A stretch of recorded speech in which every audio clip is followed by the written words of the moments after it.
সবুজ আলী এখন শুধুই একটি নাম। কোটা সংস্কার আন্দোলনে গিয়ে প্রাণ হারান নীলফামারীর এই তরুণ। এই সবুজই ছিলেন এলাকাবাসীর কাছে এক অনুপ্রেরণা ও আদর্শ মানুষের নাম। রিকশা চালিয়ে সংসার চালানোর পাশাপাশি নিজের পড়ালেখার খরচটাও জোগাড় করতেন তিনি। অভাবের তাড়নায় সবুজের মা সূর্য বানুকে মানুষের দাঁড়ে দাঁড়ে হাত পাততে হতো। বাবা বাদশা মিয়া ভ্যান চালিয়ে সংসার চালানোর চেষ্টা করতেন। সবুজের আরেক ভাই মানসিক প্রতিবন্ধী হয়ে ঘরে।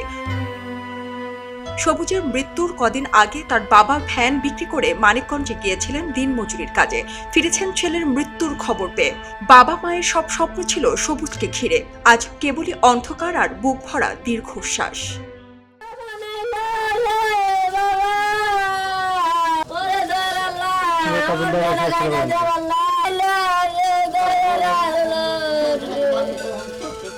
নীলফামারীর চওড়ায় বাংলা বাজারের মানুষ যেন মানতেই পারছে না সবুজের মৃত্যু। এই গ্রামের মানুষের সাহায্যে সবুজের লেখাপড়া চলেছে। আমি ওনার বাড়ির পাশের বাড়ি। আমরা জানি ছেলেটা খুব ভালো ছিল।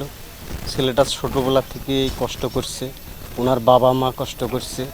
ওনার বাবা ভ্যান চালাইতো, অভাবের তাড়নায় ভ্যানটাও বিক্রি করছে। বিক্রি করে এখন মানিকগঞ্জ গেছে কাজ করতে। এখন ওনার এই মৃত্যুটা ওনার পরিবার তো মানে নিতে পারবে না, আমরা গ্রামবাসীও কেউ মানিয়ে নিতে পারতেছি না। আর ওই ছেলেটার উপরেই পুরো সংসারটা ছিল। উনি ঢাকায় রিক্সা চালাইতো, সাইটের কাজ করত। ছোটো ভাইটা মানসিক অসুস্থ, বড় ভাইটা বিয়ে করছে, বাচ্চা কাচ্চা নিয়ে ওইখানে ব্যস্ত। এই পরিবারটাকে দেখবে কে দেখবে?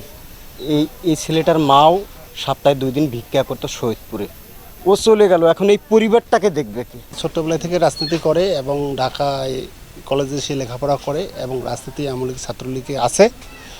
আর সে আসলেই আমাদের এলাকার সুপরিচিত এবং সবাই তাকে ভালোবাসে। গরিব বলে তাকে সম্মান করে এবং ওর বাবা মা আসলেই খুবই গরিব এবং ওর মা সে ভিক্ষা করে খায়।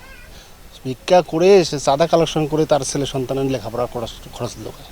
তার জন্য আমাদের খুবই মায়া হয়। আমি প্রধানমন্ত্রীর কাছে দাবি জানাই সে যেন আমাদের এই ছোট ফ্যামিলিটা সরকার দেখে এবং এদের পাশে যেন রুখে দাঁড়ায়। তারা মৃত্যুর ভার সহ্য করতে পারবে না। ওদের নাই বলতে কিছুই নাই। আমি কিছুক্ষণ আগে বাড়ি থেকে আসলাম, আসার পরে 10 কেজি চাল আর 2টা মুরগি কিনে নিয়ে পাশের বাড়িতে দিলাম। পাশের বাড়িতে পাকশা করে ওদের আত্মীয় স্বজনকে খাওয়াবে। তাদের বাড়িতে 5 কেজি চাউলও নাই যে একটা আত্মীয় স্বজনকে খাওয়াবে। তারা গরিব মানুষ আছে, সরকার বুঝবে। এমপি মহোদয় আছে, ওনার এমপি মহোদয়ের সাথে কথা হয়েছে, উনি আসতে চাইছে, এটাও আমাদেরকে কথা দিছে। উনি আসলে বিস্তারিত ওনার সাথে কথা বলবো আমরা। সবুজের মা বলছেন, ছেলের মৃত্যুর সাথে সাথে নিভে গেছে তার পরিবারের সব আশা ভরসার আলো। সন্তান হত্যার বিচার চান তিনি। আমি কিছু বলতে পারি না, আমি জানি না মানুষ এত কিছু আন্দোলন করতেছে। বাবা রে, ওই আমার সন্তানের জন্য আমি সব শেষ করে আমি লেখাপড়া করাইছি, বিয়ে অনার্স কমপ্লিট করছে। বাবা আমার চাকরি নিব, আমার সব সংসারে আত্মীয় স্বজন এই যাইছে, সবাই আমার ওই সন্তানের জন্য হেল্প করছে। আমি কত দুঃখ ভিক্ষা করে আমি 10 বাড়িতে কাম করছি, 10 বাড়িতে ভিক্ষা করে আমি বেটা লেখাপড়া করাইছি।